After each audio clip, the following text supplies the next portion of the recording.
കൈകൾ ഉയർത്തിപ്പിടിച്ച് ശുദ്ധമായ സംഗീതം കേട്ട് കണ്ണുകൾ ഒരൽപ്പം അടച്ച് ദൈവത്തിൽ നിന്നുള്ള അനുഗ്രഹം ഭൂമിയിലേക്ക് സ്വീകരിക്കാൻ ജപം തുടർന്നുകൊണ്ട് തിരിയുന്നത് ലോകത്തിൻ്റെ ചലനമാകുന്നു.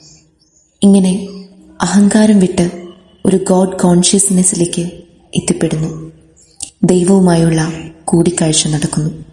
ശരീരം നൃത്തം ചെയ്യുമ്പോൾ മനസ്സ് ദൈവത്തിൽ ലയിക്കുന്നു എന്നാണ് സൂഫി വിശ്വാസം. പ്രണയികൾ വഴിയിൽ കണ്ടുമുട്ടുന്നവരല്ല.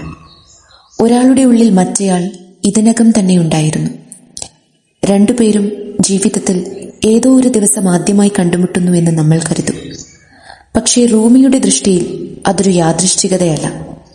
ഹൃദയത്തിനകം ആത്മാവിൽ ഒരു അദൃശ്യബന്ധം നേരത്തെ തന്നെ ഉണ്ടായിരുന്നു. അവർ കണ്ടുമുട്ടുന്നത് വെറും ശരീരങ്ങളുടെ കൂടിച്ചേരലല്ല. വളരെ മുൻപേ അവരുടെ ആത്മാക്കൾ ഒന്നിനൊന്ന് തിരിച്ചറിഞ്ഞിരുന്നു. കണ്ടുമുട്ടുക എന്നത് രണ്ട് ആത്മാക്കൾ തമ്മിലുണ്ടായിരുന്ന പഴയ പരിചയത്തിന്റെ വെളിപ്പെടുത്തലാണത്രേ.